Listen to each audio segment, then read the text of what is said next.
Baseri CSC में doctor Ravi Saraswat ने संभाला कार्यभार, चिकित्सा सेवाओं में आएगा बड़ा सुधार। बसेड़ी न्यूज। सामुदायिक स्वास्थ्य केंद्र सीएससी बसेड़ी में चिकित्सा व्यवस्थाओं को सुदृढ़ करने की दिशा में महत्वपूर्ण कदम उठाया गया है। प्रसिद्ध family physician doctor Ravi Saraswat ने विधिवत रूप से सीएससी बसेड़ी में अपना कार्यभार ग्रहण कर लिया है। उनके पदभार संभालते ही स्थानीय नागरिकों में बेहतर स्वास्थ्य सेवाओं को लेकर उम्मीदें बढ़ गई हैं। जानकारी के अनुसार डॉक्टर रवि सारस्वत लंबे समय से क्षेत्र में चिकित्सा सेवा से जुड़े रहे हैं और अपनी कुशल उपचार पद्धति, व्यवहार कुशलता तथा मरीजों के प्रति संवेदनशील दृष्टिकोण के लिए जाने जाते हैं। उनका सीएससी बसेड़ी में नियुक्त होना क्षेत्रवासियों के लिए राहत भरी खबर मानी जा रही है। स्थानीय लोगों का कहना है कि पिछले कुछ समय से सीएससी में चिकित्सा सुविधाओं की कमी महसूस की जा रही थी, लेकिन अब अनुभवी चिकित्सक के आने से व्यवस्थाओं में सुधार की पूरी संभावना है। माना जा रहा है कि उनके नेतृत्व में ओपीडी सेवाएं, आपातकालीन चिकित्सा, मातृ एवं शिशु स्वास्थ्य सेवाएं और सामान्य उपचार बेहतर तरीके से संचालित होंगे। सीएससी प्रशासन ने भी विश्वास जताया है कि डॉक्टर सारस्वत के मार्गदर्शन में अस्पताल की कार्यप्रणाली अधिक व्यवस्थित होगी और मरीजों को समय पर गुणवत्तापूर्ण उपचार मिल सकेगा। क्षेत्रीय जनप्रतिनिधियों और समाजसेवियों ने भी उनके कार्यभार संभालने पर खुशी व्यक्त करते हुए कहा कि इससे बसेड़ी और आसपास के ग्रामीण इलाकों के लोगों को बेहतर स्वास्थ्य सेवाएं उपलब्ध होंगी। ग्राम डिडवार के ग्रामीणों ने मतदान बूथ बदलने की मांग को लेकर एसडीएम को सौंपा ज्ञापन। राजाखेड़ा न्यूज। राजाखेड़ा विधानसभा क्षेत्र की नवगठित ग्राम पंचायत डिडवार के ग्रामीणों ने मतदान बूथ बदलने की मांग को लेकर उपखंड अधिकारी एसडीएम राजाखेड़ा सुशीला मीणा को एक सामूहिक ज्ञापन सौंपा। ग्रामीणों ने एकजुट होकर एसडीएम कार्यालय पहुंचकर अपनी समस्या रखी और बूथ पुनः डिडवार में स्थापित करने की मांग की। ज्ञापन में ग्रामीणों ने बताया कि वर्तमान में उनका मतदान केंद्र घनाकापुरा में निर्धारित कर दिया गया है, जबकि पिछले लगभग 50 वर्षों से ग्राम डिडवार के लोग अपने ही गांव में मतदान करते आ रहे हैं। ग्रामीणों का कहना है कि डिडवार पंचायत मुख्यालय है और यहां मतदान के लिए पर्याप्त व्यवस्थाएं उपलब्ध हैं, जिनमें भवन, पेयजल, आवागमन और अन्य आवश्यक सुविधाएं मौजूद हैं। ग्रामीणों ने ये भी बताया कि डिडवार से घनाकापुरा की दूरी करीब 7 किलोमीटर है, जिससे बुजुर्गों, महिलाओं और दिव्यांग मतदाताओं को मतदान करने में कठिनाई होगी। इसके अलावा तेज सिंह कापुरा, डिरावली और श्रीपाल की घड़ी जैसे अन्य गांवों की दूरी भी घनाकापुरा से लगभग 10 किलोमीटर पड़ती है, जबकि ये सभी गांव डिडवार पंचायत मुख्यालय से मात्र 1 किलोमीटर की दूरी पर स्थित हैं। ग्रामीणों ने एसडीएम से आग्रह किया कि जनहित को ध्यान में रखते हुए मतदान बूथ को पुनः ग्राम डिडवार में स्थानांतरित किया जाए, ताकि सभी मतदाता आसानी से अपने मताधिकार का प्रयोग कर सकें। एसडीएम सुशीला मीणा ने ग्रामीणों को आश्वासन दिया कि उनके ज्ञापन पर नियमानुसार विचार किया जाएगा और संबंधित विभाग को आवश्यक निर्देश दिए जाएंगे। जनहित की बड़ी खबर, बाड़ी जिला अस्पताल बदहाल, पर्ची के लिए घंटों लाइन। सोनोग्राफी व ऑपरेशन थिएटर पर ताला। बाड़ी न्यूज। 3 साल पहले जिला अस्पताल का दर्जा पाने वाला सामान्य चिकित्सालय बाड़ी इन दिनों गंभीर अव्यवस्थाओं का शिकार है। अस्पताल में अधिकांश आवश्यक स्वास्थ्य सेवाएं ठप पड़ी हैं, जिससे मरीजों, खासकर वरिष्ठ नागरिकों को भारी परेशानियों का सामना करना पड़ रहा है। हालात इतने खराब हैं कि गंभीर मरीजों और दुर्घटनाग्रस्त लोगों को प्राथमिक इलाज के बाद सीधे धौलपुर रेफर करना पड़ रहा है। पर्ची के लिए सीनियर सिटीजन परेशान। अस्पताल में मरीजों की संख्या के अनुपात में पर्चा काउंटर बेहद कम है। वर्तमान में केवल 3 काउंटर ही संचालित हैं, जबकि जरूरत कम से कम 6 काउंटरों की है। इसका सीधा खामियाजा बुजुर्गों को भुगतना पड़ रहा है। सीनियर सिटीजन रामचरण प्रजापति ने बताया कि उन्हें पर्ची कटवाने के लिए आधे घंटे से अधिक लाइन में खड़ा रहना पड़ा। इसी तरह रामभरोशी और राजकुमार ने बताया कि वे सुबह 10 बजे लाइन में लगे थे, लेकिन 11 बजे तक भी पर्चा नहीं बन पाया। कई बुजुर्ग मरीज थककर बैठते नजर आए। सोनोग्राफी मशीन और ऑपरेशन थिएटर बंद। अस्पताल की बदहाली का सबसे बड़ा प्रमाण यह है कि सोनोग्राफी मशीन पर ताला लगा हुआ है और ऑपरेशन थिएटर पूरी तरह बंद है। अस्पताल के पीएमओ डॉक्टर हरेकिशन मंगल ने स्वीकार किया कि यहां सीनियर फिजिशियन, सोनोलॉजिस्ट और एनेस्थेटिक के पद रिक्त हैं, जिसके कारण ये सेवाएं ठप पड़ी हैं। हाल ही में नियुक्त हड्डी रोग विशेषज्ञ ने भी केवल ज्वाइनिंग की और फिर चले गए, जिससे दुर्घटना के मरीजों को भी तत्काल धौलपुर रेफर करना पड़ रहा है। बाड़ी अस्पताल बना रेफरल सेंटर। वरिष्ठ नागरिक दिनेश मंगल ने नाराजगी जताते हुए कहा कि जिला अस्पताल का दर्जा मिलने के बावजूद बाड़ी अस्पताल सिर्फ नाम का जिला अस्पताल रह गया है। उनके अनुसार यहां 2 दर्जन से अधिक डॉक्टर और पर्याप्त नर्सिंग स्टाफ होने के बावजूद सिर्फ सामान्य और मौसमी बीमारियों का इलाज हो रहा है। गंभीर मरीजों के लिए कोई ठोस व्यवस्था नहीं है। जनहित में उठी मांग। स्थानीय लोगों ने प्रशासन और स्वास्थ्य विभाग से मांग की है कि पर्चा काउंटरों की संख्या बढ़ाई जाए, सोनोग्राफी सेवा तुरंत शुरू की जाए, ऑपरेशन थिएटर चालू किया जाए, रिक्त पदों पर शीघ्र नियुक्ति की जाए, अन्यथा बाड़ी और आसपास के हजारों मरीजों को इसी तरह परेशान होना पड़ेगा। टैक्स डिफॉल्टर वाहनों की आरसी होगी निलंबित, अनफिट भार वाहनों पर भी सख्त कार्रवाई, 2026-27 का अग्रिम कर अनिवार्य। धौलपुर न्यूज। जिले में परिवहन विभाग ने टैक्स डिफॉल्टर और अनफिट भार वाहनों के खिलाफ कड़ी कार्रवाई शुरू कर दी है। वित्तीय वर्ष 2025-26 के लिए तय किए गए 82.80 करोड़ रुपए के राजस्व लक्ष्य को हासिल करने के लिए विभाग ने सख्ती बढ़ा दी है। इस लक्ष्य का लगभग 80% हिस्सा अग्रिम कर और बिना टैक्स चुकाए चल रहे वाहनों से वसूला जाना है। जिला परिवहन अधिकारी गौरव यादव ने बताया कि टैक्स डिफॉल्टर वाहनों से 100% कर वसूली सुनिश्चित करने के लिए विभागीय निरीक्षकों को ऐसे वाहनों को जब्त करने के निर्देश दिए गए हैं। साथ ही कर जमा नहीं करने वाले वाहनों की आरसी पंजीकरण प्रमाण पत्र निलंबित करने की प्रक्रिया भी शुरू कर दी गई है। उन्होंने बताया कि राजस्व लक्ष्यों की पूर्ति को ध्यान में रखते हुए फरवरी 2026 से ही वित्तीय वर्ष 2026-27 का अग्रिम कर वसूला जाएगा। ये कदम कर वसूली अभियान को और प्रभावी बनाएगा तथा डिफॉल्टर वाहनों पर शिकंजा कसने में मददगार होगा। विभागीय आंकड़ों के अनुसार दिसंबर 2025 तक करीब 2200 भार वाहनों की फिटनेस समाप्त हो चुकी है। ऐसे वाहन मालिकों को फिटनेस कराने के लिए नोटिस जारी किए गए हैं। निर्धारित समय सीमा के भीतर फिटनेस नहीं कराने पर इन सभी वाहनों की आरसी रद्द कर दी जाएगी। परिवहन विभाग ने वाहन मालिकों से अपील की है कि वे किसी भी कानूनी कार्रवाई से बचने के लिए जल्द से जल्द अपने वाहनों की फिटनेस कराएं और संचालन से पहले वर्ष 2026-27 का अग्रिम कर अनिवार्य रूप से जमा करें। धौलपुर की रानू पाराशर बनी भाजपा की प्रदेश प्रवक्ता। जिला कार्यालय पर गूंजा जश्न, कार्यकर्ताओं में नया उत्साह। धौलपुर न्यूज। भारतीय जनता पार्टी ने धौलपुर की तेज तर्रार नेत्री रानू पाराशर को प्रदेश प्रवक्ता की महत्वपूर्ण जिम्मेदारी सौंपकर जिले को बड़ी राजनीतिक पहचान दी है। उनकी इस ऐतिहासिक नियुक्ति के बाद धौलपुर भाजपा में खुशी की लहर दौड़ गई और जिला कार्यालय पर भव्य जश्न का माहौल देखने को मिला।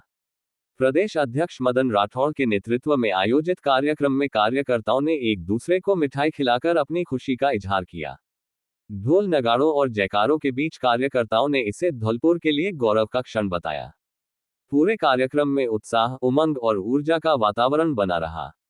इस अवसर पर वरिष्ठ भाजपा नेताओं में अविनाश शर्मा ने रानू पाराशर को नई जिम्मेदारी के लिए बधाई देते हुए विश्वास जताया कि उनकी स्पष्ट दृष्टि, मजबूत नेतृत्व क्षमता और प्रभावी संवाद शैली पार्टी को प्रदेश स्तर पर नई मजबूती प्रदान करेगी। उन्होंने कहा कि रानू पाराशर भाजपा की नीतियों और विचारधारा को जन जन तक पहुंचाने में अहम भूमिका निभाएंगी। पूर्व जिला उपाध्यक्ष एवं पूर्व सरपंच जयवीर पोसवाल ने कहा कि यह नियुक्ति न केवल रानू पाराशर के लिए बल्कि पूरे धौलपुर जिले के लिए सम्मान की बात है। उन्होंने कहा कि उनकी प्रभावी संवाद क्षमता संगठन के लिए बड़ी ताकत साबित होगी। भाजपा नेता बाचाराम बघेल ने कहा कि रानू पाराशर जैसी सक्षम महिला नेत्री को प्रदेश प्रवक्ता बनाना पार्टी की दूरदर्शिता को दर्शाता है। वहीं जिला महामंत्री मदन काली ने कहा कि यह नियुक्ति कार्यकर्ताओं के मनोबल को बढ़ाने वाली है और संगठन को नई ऊंचाइयों तक ले जाएगी। कार्यक्रम में प्रमुख रूप से जिला महामंत्री मदन काली, जिला मंत्री विजय त्यागी, मोर्चा जिला महामंत्री पुष्पेंद्र राजावत, वेद प्रकाश शर्मा, राहुल राणा, बी.के. कुशवाहा, नितिन कुशवाहा, पंचायत समिति सदस्य दीपू कुशवाहा, मंडल अध्यक्ष धर्मवीर चौधरी, राधेश्याम सक्सेना, शंकर सिंह लोधा, फैजल खान, वाजपेयी सहित बड़ी संख्या में भाजपा पदाधिकारी एवं कार्यकर्ता मौजूद रहे। गौरतलब है कि रानू पाराशर भाजपा के पूर्व जिला अध्यक्ष सत्येंद्र पाराशर की भाभी है। बसेड़ी में बनेगा रोडवेज आगार, 20,000 वर्ग मीटर भूमि का प्रस्ताव भेजा। बसेड़ी न्यूज। बसेड़ी कस्बे में रोडवेज आगार बनाने की दिशा में महत्वपूर्ण प्रगति हुई है। बसेड़ी के कोटरा क्षेत्र में 20,000 वर्ग मीटर भूमि चिन्हित कर प्रस्ताव तैयार कर स्वीकृति के लिए भेज दिया गया है। इससे क्षेत्र में परिवहन सुविधाओं के विस्तार की उम्मीद जगी है। बसेड़ी के पूर्व विधायक सुखराम कोहली गोली ने इसके लिए मुख्यमंत्री भजनलाल शर्मा, उप मुख्यमंत्री एवं परिवहन मंत्री प्रेमचंद बैरवा, परिवहन विभाग के अधिकारियों तथा जिला कलेक्टर श्रीनिधि बी का आभार व्यक्त किया है। उन्होंने कहा कि उनके प्रयासों और क्षेत्रवासियों की मांग को ध्यान में रखते हुए ये प्रस्ताव तैयार किया गया है। पूर्व विधायक ने बसेड़ी उपखंड अधिकारी सुरेंद्र सिंह का भी धन्यवाद किया, जिन्होंने कम समय में भूमि चिन्हित कर प्रस्ताव तैयार कराया। उन्होंने बताया कि यह रोडवेज आगार बसेड़ी के विकास में महत्वपूर्ण भूमिका निभाएगा और यात्रियों को बेहतर बस सेवाएं मिलेंगी। साथ ही उन्होंने कहा कि जल्द ही सरमथुरा कस्बे में भी इसी तरह की व्यवस्था के लिए भूमि चिन्हित की जाएगी। सभी भाइयों को नमस्कार। आज बसेड़ी विधानसभा के कस्बा बसेड़ी में जो माननीय यशस्वी मुख्यमंत्री राजस्थान सरकार आदरणीय भजनलाल शर्मा जी का और परिवहन मंत्री जी का कोटि कोटि आभार और सभी प्रशासन का कोटि कोटि आभार कि जो बसेड़ी कस्बा की बहुत दिनों से मांग थी बस स्टैंड बनाने की, और आज वह मांग पूरी हुई। और जिस तरह से ये बस स्टैंड ही नहीं बनेगा, अपितु ये आगार बनेगा। आगार में बसों के ठहराव, यात्रियों की प्रतीक्षालय, बसों की मरम्मत का कार्य और तमाम सारी सुविधाओं को लेकर के ये हमारे बसेड़ी के कोटरा क्षेत्र में लगभग 2 हेक्टेयर जमीन और 20,000 वर्ग मीटर जमीन का चिन्हीकरण किया है। मैं उपखंड अधिकारी जी, हमारे भजनलाल शर्मा जी मुख्यमंत्री साहब और परिवहन मंत्री का कोटि कोटि आभार व्यक्त करूंगा कि बसेड़ी को चिन्हित किया और ये सौगात दी है बसेड़ी कस्बा वासियों को। और कुछ लोग इसमें भ्रांतियां फैला रहे हैं, उस पर ध्यान नहीं दें। जो रोडवेज का संचालन है ये आगार बनेगा और संचालन हमारे पुराने बस स्टैंड और जहां जनता की सुविधा को उसको किया जाएगा। और ये हमारे लिए बड़े सौभाग्य की बात है कि आज ये सौगात माननीय भजनलाल शर्मा जी ने और परिवहन मंत्री ने दी है। बसेड़ी की जनता को कोटि कोटि आभार और पुनः पूरे प्रशासन को आभार, जिला कलेक्टर महोदय, SDM साहब और सभी का आभार कि जनता की समस्या को देखते हुए हमारे अनुरोध पर, मेरे अनुरोध पर ये सारी चीज़ें उन्होंने बसेड़ी की जनता को दी। पुनः सभी का, सरकार के सभी नुमाइंदों का और सभी अधिकारियों को कोटि कोटि आभार। जय हिंद, जय भारत। करौली वीर परिवार सहायता योजना के तहत विधिक जागरूकता शिविर आयोजित। करौली न्यूज। माननीय राष्ट्रीय विधिक सेवा प्राधिकरण नई दिल्ली एवं राजस्थान राज्य विधिक सेवा प्राधिकरण जयपुर के निर्देशानुसार वीर परिवार सहायता योजना 2025 के तहत राजकीय उच्च माध्यमिक विद्यालय गुडोला में विधिक जागरूकता, आउटरीच एवं शिकायत निवारण शिविर का आयोजन किया गया। कार्यक्रम में उपस्थित वीरांगनाओं को शॉल ओढ़ाकर सम्मानित किया गया। साथ ही शिविर में मौजूद भूतपूर्व सैनिकों को नालसा वीर परिवार सहायता योजना की विस्तृत जानकारी दी गई। उन्हें बताया गया कि वे अपनी समस्याओं के संबंध में आवेदन जिला सैनिक कल्याण बोर्ड तथा राज्य सैनिक कल्याण बोर्ड में प्रस्तुत कर सकते हैं। साथ ही यह भी जानकारी दी गई कि भूतपूर्व सैनिक एवं शहीदों के आश्रित विधिक सेवा प्राधिकरण अधिनियम 1987 की धारा -12 के तहत निःशुल्क विधिक सहायता के पात्र होंगे। इस अवसर पर ममता चौधरी सचिव, जिला विधिक सेवा प्राधिकरण करौली, नलिन सिंह चौहान जिला सैनिक कल्याण अधिकारी, शेर सिंह बैसला सरपंच प्रतिनिधि, ग्राम पंचायत गुडोला असद अहमद अधिवक्ता, LADCS तथा राधारमण सारस्वत अधिकार मित्र उपस्थित रहे। कार्यक्रम के अंत में सचिव ममता चौधरी ने सभी का आभार व्यक्त करते हुए शिविर का समापन किया।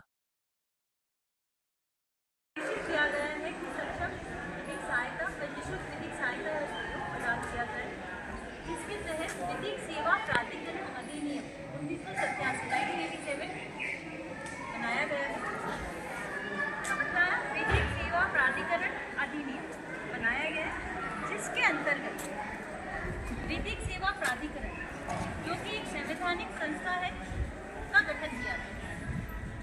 थोड़ा बहुत आ गया होगा समझ में, थोड़ा बहुत ही आया होगा, बच्चों को थोड़ा बहुत ही आया होगा, आप लोग तो सक्षम है। आ रही है मेरी आवाज़? आ रही है?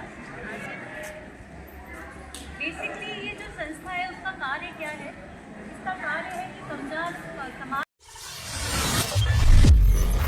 गुनपुर में विराट हिंदू सम्मेलन पूर्वजों की विरासत की ओर लौटना आवश्यक, राजेंद्र राठौर। राजाखेड़ा न्यूज। गोपालपुरा मंडल के गुनपुर गांव में रविवार को विराट हिंदू सम्मेलन का आयोजन किया गया, जिसमें मंडल के 8 गांवों से आए 550 से अधिक पुरुष, महिलाएं और युवाओं ने उत्साहपूर्वक भाग लिया। सम्मेलन में सनातन संस्कृति की रक्षा, सामाजिक एकता और पर्यावरण संरक्षण पर चर्चा हुई।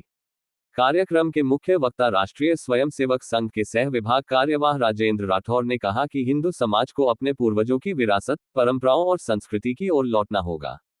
उन्होंने कहा कि सनातन संस्कृति की रक्षा और समाज की एकता के लिए सांस्कृतिक मूल्यों का संरक्षण अत्यंत जरूरी है। साथ ही उन्होंने पर्यावरण संरक्षण को भी सामाजिक दायित्व बताया। सम्मेलन में पागल दास बाबा सहित अन्य वक्ताओं ने भी अपने विचार रखे और समाज में जागरूकता एवं संगठन की आवश्यकता पर जोर दिया। कार्यक्रम में खंड सह कार्यवाह विजय सिंह, खंड शारीरिक प्रमुख अवधेश, खंड सह सेवा प्रमुख कुश राठौर, मंडल अध्यक्ष रविंद्र शर्मा, उपाध्यक्ष रामकुमार तोमर और मंडल कार्यवाह देवेंद्र शर्मा की सक्रिय भूमिका रही। इस दौरान अभिषेक ठाकुर, प्रांशु परमार, सतीश तोमर, कान्हा परिहार, विकास ठाकुर सहित आसपास के गांवों के ग्रामीण भी मौजूद रहे। सम्मेलन में विभिन्न क्षेत्रों में उत्कृष्ट प्रदर्शन करने वाली प्रतिभाओं को सम्मानित किया गया। वहीं अधिक संतानों की माताओं को वीर माताओं के रूप में सम्मान दिया गया। अंत में गुनपुर गांव के ग्रामीणों द्वारा प्रसादी का आयोजन किया गया।